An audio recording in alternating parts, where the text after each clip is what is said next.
Hello students, कैसे हैं friends. आशा करते हैं अच्छे होंगे। आदित्य क्लासेस पटेल नगर पटना में आप सभी का फिर से एक बार स्वागत है। दोस्तों, जैसा कि आपको पता है कि पिछले 2-3 क्लास से हम अकाउंटिंग कॉन्सेप्ट के बारे में पढ़ रहे हैं। तो आज का हमारा टॉपिक है रेवेन्यू रिकॉग्निशन या realisation concept. Revenue recognition concept या रियलाइजेशन कॉन्सेप्ट। फ्रेंड्स, जैसा कि टॉपिक से ही पता है कि रेवेन्यू रिकॉग्निशन, रेवेन्यू को कब माना जाए कि वो रेवेन्यू हो गया। रिकॉग्निशन का मतलब आपको पता होगा, पहचान, मानना। रेवेन्यू को कब रिकॉग्नाइज किया जाए कि वो रेवेन्यू है बिजनेस का। तो फ्रेंड्स देखिए, कहता है कि revenue for a business transactions will be recorded only when it is realise. किसी बिजनेस ट्रांजेक्शन से होने वाले रेवेन्यू को तभी रिकॉर्ड किया जाएगा जब वो रियलाइज हो जाए। किसी बिजनेस ट्रांजैक्शन से होने वाले रेवेन्यू को तभी रिकॉर्ड किया जाएगा जब वो रियलाइज हो जाए, यानी कि प्राप्त हो जाए। अब यहां पे क्वेश्चन है कि कहता है कि नाउ क्वेश्चन इज कि व्हाट इज रेवेन्यू। सबसे पहले हम समझते हैं कि रेवेन्यू क्या है। तो ये कॉन्सेप्ट क्या कहता है कि किसी भी बिजनेस ट्रांजैक्शन से होने वाले रेवेन्यू को तब हम रिकॉर्ड करते हैं बुक्स में जब वो रियलाइज हो जाए। तो क्वेश्चन अराइज होता है कि रेवेन्यू क्या है, what is revenue, what it will be deemed realise, और इसे कब माना जाएगा कि ये रियलाइज हो गया। तो सबसे पहले समझते हैं कि रेवेन्यू इंक्लूड्स, रेवेन्यू में क्या क्या आता है इसे हम समझते हैं कि रेवेन्यू इंक्लूड्स।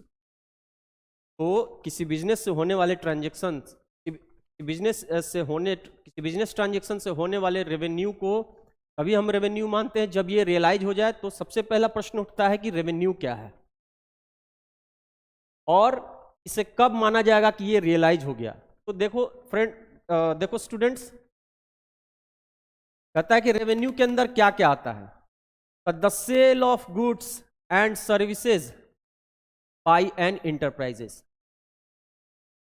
अगर कोई गुड्स के हम सेल करते हैं तो उसके बदले जो कंसिडरेशन हमें मिलता है, मतलब प्रतिफल मिलता है, उसके बदले जो हमें मिलता है, या कोई हम सर्विस प्रोवाइड कर रहे हैं, अगर हम सर्विस क्षेत्र में हैं, सेवा क्षेत्र में हैं, तो वहां से होने वाले उस सर्विस के बदले जो भी कंसिडरेशन हमें मिलता है उसे हम रेवेन्यू मानते हैं। इसके अंदर कहता है कि इंटरेस्ट, रॉयल्टीज और डिविडेंड भी आते हैं। मान लो सेल ऑफ गुड्स क्या हो सकता है। अगर हम कपड़े का व्यवसाय करते हैं तो मान लो फैब्रिक अगर हम बेचते हैं, तो इस फैब्रिक को सेल करने के बदले जो आएगा, जो भी कंसिडरेशन आएगा, वो रेवेन्यू माना जाएगा। और अगर हम कोई सर्विस प्रोवाइड करते हैं, जैसे ट्रांसपोर्ट सर्विस हम प्रोवाइड करते हैं, मतलब माल को एक जगह से दूसरे जगह ढोने का सर्विस अगर हम प्रोवाइड करते हैं, तो उस सर्विस के बदले भी कंसिडरेशन हमें आएगा, उसे हम रेवेन्यू मानेंगे। और इसके अलावा क्या हो सकता है, कोई अदर इनकम हमें आ जाए, जैसे इंटरेस्ट, बैंक में हमारे पास जमा है, उस जमा राशि पर कोई ब्याज की राशि आ गई, वो हो गया, रॉयल्टीज हो गया। और डिविडेंड मतलब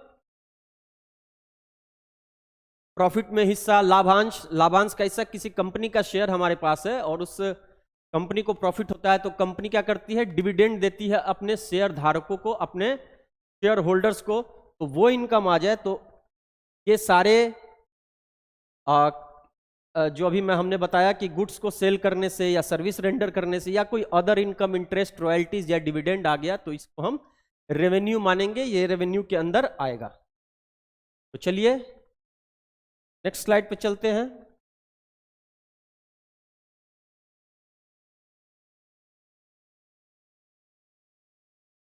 revenue deem to be realised, कहता है कि अब ये हम कब मानेंगे कि रेवेन्यू जो है वो रियलाइज हो गया। ये कब माना जाएगा कि रेवेन्यू जो है वो रियलाइज हो गया।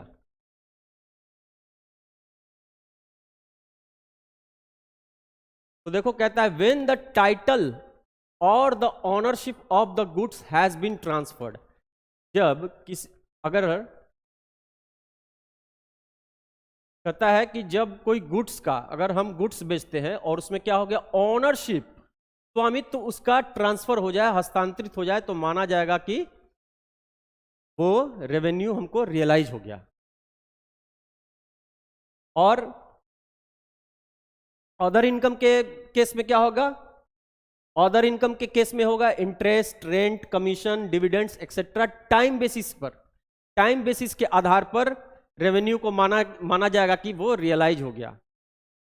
तो रेवेन्यू रिकॉग्निशन कॉन्सेप्ट के बारे में हमने बताया था कि किसी भी बिजनेस ट्रांजैक्शन से होने वाले रेवेन्यू को बुक्स में तभी रिकॉर्ड किया जाएगा जब वो रियलाइज हो जाए।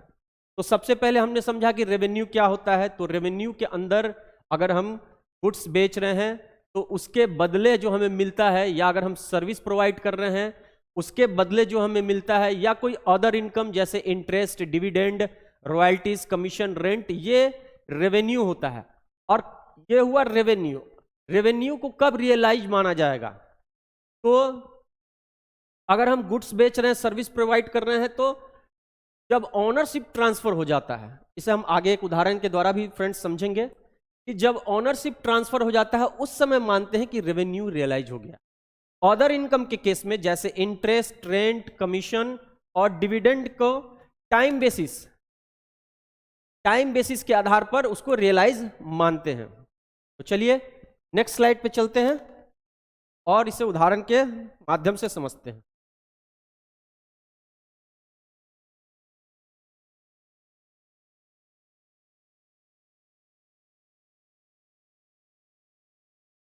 Revenue deemed to be realised कहता है कि व्हेन द टाइटल और the ownership of the goods has been transferred. Goods के केस में या सर्विस प्रोवाइड जब हम करते हैं उस केस में क्या होगा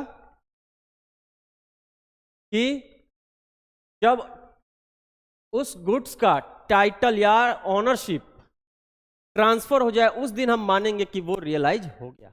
जैसे मान लो, देखो बोर्ड पे एक उदाहरण लिखा हुआ है कि ऑर्डर ऑफ गुड्स रिसीव्ड। मान लो कि ऑर्डर मिला, गुड्स का ऑर्डर मिला, कब मिला, 1 जून को एक ऑर्डर मिला गुड्स का, 1 जून को ऑर्डर मिला।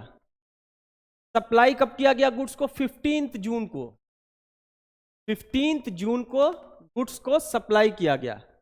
और इसके बदले पेमेंट कब मिला, 25 जून को। ऑर्डर कब किया था, ऑर्डर किया था 1 तारीख को, 1 जून को किया था। गुड्स को कब सप्लाई कर दिया गया, 15 जून को। और इस गुड्स के बदले जो हमें पेमेंट मिला, कैश में मिला, कब मिला, 25 जून को। कहता है कि in above example revenue will be assumed to be realised on 15 June, ownership transferred on this date. कहता है कि पेमेंट जब मिला उस दिन नहीं, इस दिन मानेंगे, 15 जून को मानेंगे कि जो है रेवेन्यू जो है वो रियलाइज्ड हो गया। रेवेन्यू रियलाइजेशन डेट ये माना जाएगा, रेवेन्यू रियलाइजेशन डेट। क्योंकि फ्रेंड्स देखिए, ओनरशिप जो है, title of the goods is being transferred on 15 June and the payment date is irrelevant, क्योंकि इस दिन माना जाएगा कि रेवेन्यू है वो जो रियलाइज्ड हो गया। क्या कहता है, in above example revenue will be assumed to be realised on 15 June, ownership transferred on this date. 15 जून को गुड्स का ओनरशिप ट्रांसफर हुआ, इसलिए पेमेंट डेट यहां पे इंपॉर्टेंट नहीं है। The date on which the ownership has been transferred, that date will be assumed to be the date of the realization। 15 तारीख को बुक्स में रिकॉर्ड कर लिया जाएगा रेवेन्यू को। जैसे ही हमने गुड्स को ट्रांसफर किया, गुड्स की सप्लाई की, मतलब उस गुड्स का मालिकाना हक परचेजर के पास, बायर के पास चला गया, और उस दिन को ही, उस डेट को ही रेवेन्यू रियलाइजेशन डेट माना जाएगा। तो आशा करते हैं फ्रेंड्स यहां तक आप समझ गए होंगे। तो चलिए नेक्स्ट स्लाइड पे चलते हैं।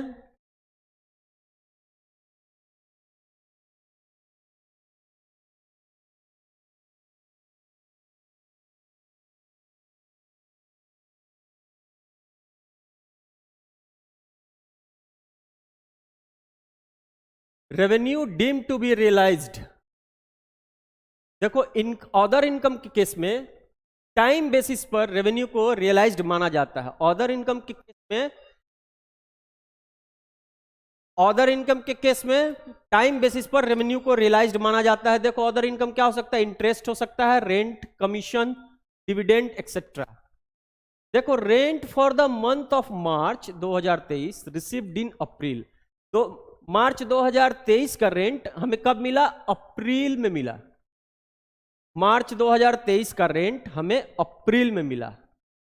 तो in above case revenue earned realized will be deemed in March, इस केस में रेवेन्यू कब माना जाएगा, मार्च में ही, मार्च में ही माना जाएगा। टाइम बेसिस पर, टाइम बेसिस पर अदर इनकम के केस में रेवेन्यू को रियलाइज्ड माना जाता है टाइम बेसिस पर, not on the date of payment.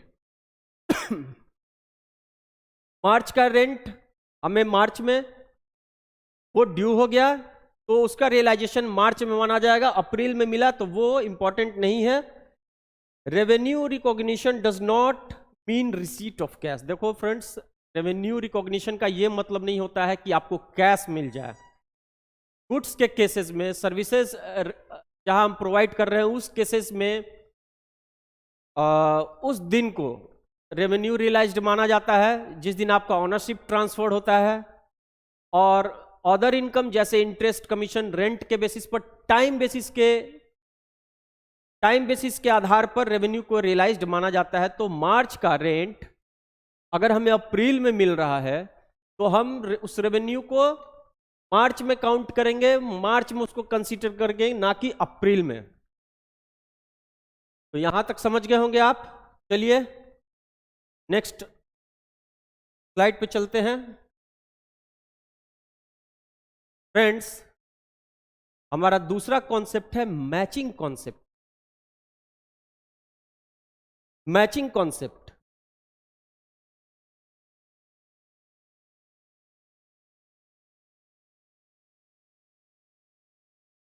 Match करने का मतलब, देखो मैच करने का मतलब क्या होता है, मैच नाम से ही मतलब होता है मिलान, मिलान करना। फ्रेंड्स, हम सबने इनिशियल क्लासेस में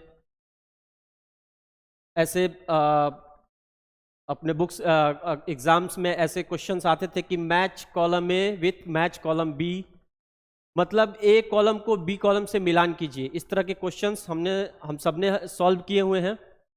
तो जैसा कि नाम से ही पता चल रहा है कि मैचिंग कॉन्सेप्ट, मैच मतलब क्या होता है, मिलान करना। कहता all expenses cost must be charged against the revenue of a period for determination of the net profit of the business, or all the expenses cost incurred to earn the revenue of the particular period must be matched or charged। का क्या मतलब हुआ,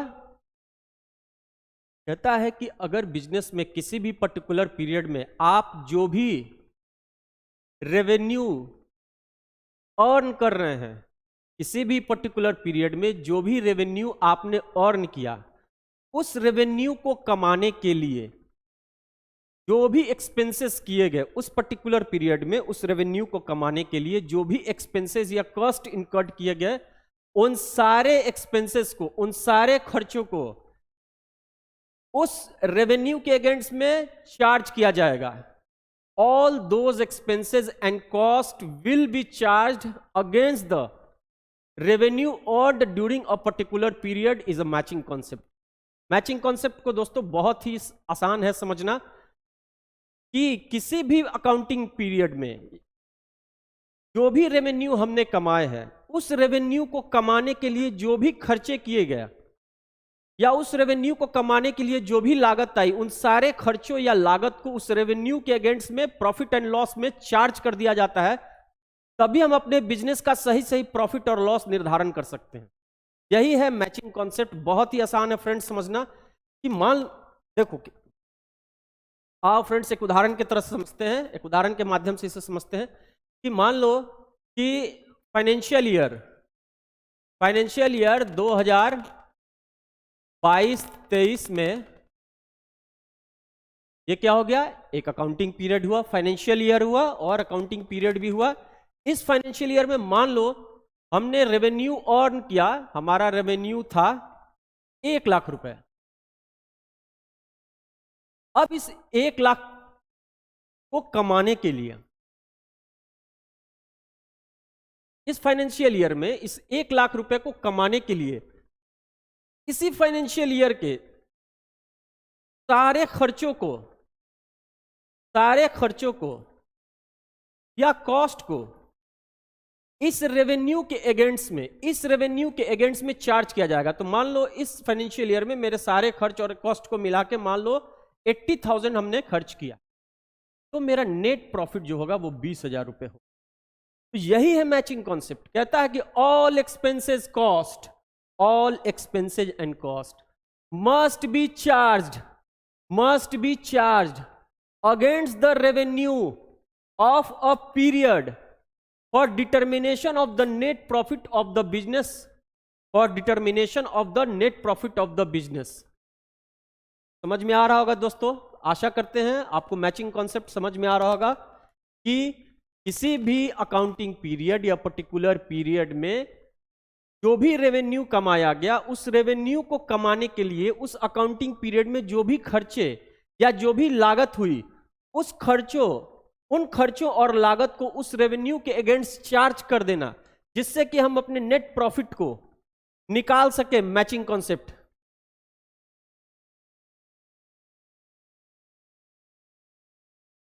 तो समझ में आ रहा होगा matching concept. चलिए आगे बढ़ते हैं। कहता है एक्सपेंसेस पेड और outstanding related to the particular period will be included।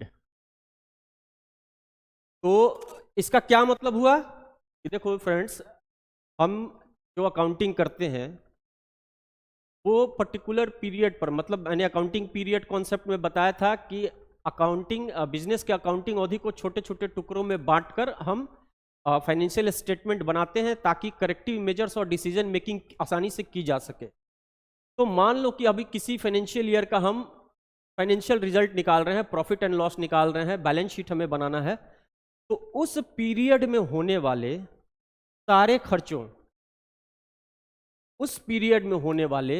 सारे खर्चों को और इनकम को अपने बुक्स में रिकॉर्ड करेंगे प्रॉफिट और लॉस निकालने के लिए, चाहे उन खर्चों का भुगतान कैश में किया गया हो या ना किया गया हो, चाहे कोई भी इनकम या रेवेन्यू हमें कैश में प्राप्त हुआ हो या ना हुआ हो, अगर वो खर्च या इनकम या रेवेन्यू उस अकाउंटिंग पीरियड से रिलेटेड है तो उस खर्च या रेवेन्यू को अपने बुक्स में रिकॉर्ड किया जाएगा। ये इतनी बातें मैं इसलिए समझा रहा हूं कि ये पॉइंट हमें समझना है कि एक्सपेंसेस पेड, अगर मान लो ए मेरा इंप्लॉई है, ए क्या है, इंप्लॉई है, इसका सैलरी है 10,000 पर मंथ।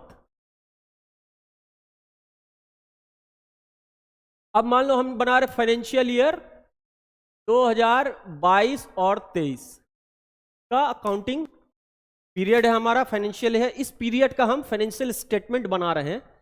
तो एक फाइनेंशियल ईयर में 12 महीने आते हैं, मैंने पहले भी बताया था, अप्रैल से लेके मार्च का पीरियड है जो वो फाइनेंशियल ईयर कहा जाता है।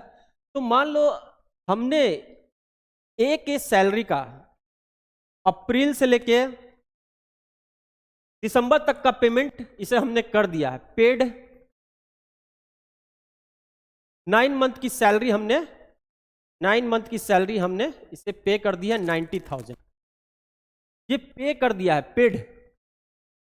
तो और 3 महीने का सैलरी बकाया है, 3 मंथ की सैलरी बकाया है, 3 मंथ यानी 30,000। इसे ही, इस बकाया को ही आउटस्टैंडिंग कहा जाता है, आउटस्टैंडिंग। अब चलिए इस पॉइंट को फिर से समझते हैं। एक्सपेंसेस पेड और आउटस्टैंडिंग और outstanding related to that particular period, related to that particular period will be included. मतलब कि जो एक्सपेंसेस हमने कैश में पेड कर दिए हैं और जो बकाया है उस पीरियड का, उसे भी इंक्लूड किया जाएगा फाइनेंशियल स्टेटमेंट बनाते समय। मतलब उस अकाउंटिंग पीरियड से संबंधित जो भी खर्चे होंगे, whether those expenses has been paid और नॉट, अगर पे कर दिया गया तो उसे भी लेंगे, and if expenses are outstanding then the outstanding expenses will also be considered। तो outstanding expenses को भी हम कंसीडर करेंगे। समझ गए होंगे? चलिए, prepaid expenses paid in advance will be excluded. तो जैसा अभी एग्जांपल से मैंने बताया, देखो प्रीपेड एक्सपेंसेस का मतलब होता है कि वैसे एक्सपेंसेस जो हमने एडवांस में पे कर दिया। अभी हमने ए का एम्प्लॉय का उदाहरण लेके बताया, मान लो ए को हमने 12 महीने का सैलरी पे कर दिया है, 12 मंथ का सैलरी पे कर दिया है, और ए ने क्या किया, 2 महीने का, अगले फाइनेंशियल ईयर का भी 2 महीने का एडवांस सैलरी भी इसने हमसे ले लिया है। 2 महीने का एडवांस सैलरी इसकी 20,000 हुई। कहता है कि इस एडवांस सैलरी को नहीं लेना, हमें सिर्फ इस फाइनेंशियल ईयर से जो रिलेटेड पीरियड है सिर्फ उसी को लेना है। Prepaid expenses paid in advance will be excluded. Prepaid expenses को कंसीडर, या कोई भी एडवांस एक्सपेंसेस है उसे कंसीडर नहीं करेंगे हम फाइनेंशियल स्टेटमेंट बनाते समय। Cost of goods unsold at the end of year, closing stock will be carried forward to the next year. कहता है कि फाइनेंशियल ईयर के एंड में, अकाउंटिंग पीरियड के एंड में, अगर हमारा कोई अनसोल्ड स्टॉक है, अनसोल्ड स्टॉक मतलब जो क्लोजिंग स्टॉक है, क्लोजिंग मतलब बचा हुआ माल है जो बिका नहीं है, उससे नेक्स्ट अकाउंटिंग पीरियड में फॉरवर्ड किया जाएगा, उसे नेक्स्ट अकाउंटिंग पीरियड में कैरी फॉरवर्ड किया जाएगा। Income receivable will be included. अभी मैंने बताया, मान लो हमें कहीं से रेंट मिलना है और वो रेंट उस फाइनेंशियल ईयर से संबंधित है जिस फाइनेंशियल ईयर का हम अकाउंटिंग कर रहे हैं। मिल जाना चाहिए था उस अकाउंटिंग पीरियड में लेकिन मिला नहीं, तो उसको भी हम शामिल करेंगे, उसको भी, उस इनकम को इंक्लूड किया जाएगा फाइनेंशियल स्टेटमेंट बनाते समय। Income received in advance will be excluded. अगर कोई इनकम हमें एडवांस में मिल गया है तो उसे हम एक्सक्लूड कर देंगे और उसे कंसीडर नहीं करेंगे। तो मैचिंग कॉन्सेप्ट क्या है आप समझ गए होंगे कि किसी भी अकाउंटिंग पीरियड में जो भी रेवेन्यू हमने कमाया, उस रेवेन्यू को कमाने के लिए जो भी खर्चे और लागत आई है, उन खर्चों और लागतों को उस रेवेन्यू के अगेंस्ट चार्ज कर दिया जाता है, और जो रिजल्ट आता है वही हमारा प्रॉफिट और लॉस होता है। उसमें हमें क्या क्या इंक्लूड करना और क्या क्या एक्सक्लूड करना है। आउटस्टैंडिंग एक्सपेंसेस को इंक्लूड किया जाता है, प्रीपेड एक्सपेंसेस को या कोई एक्सपेंसेस हमने एडवांस में पे किया है तो उसे एक्सक्लूड कर देते हैं। कोई क्लोजिंग स्टॉक है उसे नेक्स्ट पीरियड में कैरी फॉरवर्ड करते हैं। कोई इनकम रिसीवेबल है, मतलब हमने कमा लिया है, हमें मिला नहीं है, उस पीरियड से संबंधित है जिस पीरियड का हम अकाउंटिंग कर रहे हैं, तो उसे इंक्लूड करेंगे। और कोई इनकम जो अभी हमने कमाया नहीं है लेकिन हमें मिल गया है तो उसे हम एक्सक्लूड करेंगे। तो फ्रेंड्स, आशा करते हैं कि आज के बताए गए दोनों अकाउंटिंग कॉन्सेप्ट आपको समझ में आ गए होंगे। हमारे वीडियोस को ऐसे ही देखते रहिए, इस चैनल को ज़्यादा से ज़्यादा सब्सक्राइब कीजिए, हमें सपोर्ट कीजिए ताकि हम और भी ऐसे अच्छे वीडियोस आपके लिए बनाते रहें। अभी के लिए इस वीडियो में इतना ही। Thank you very much.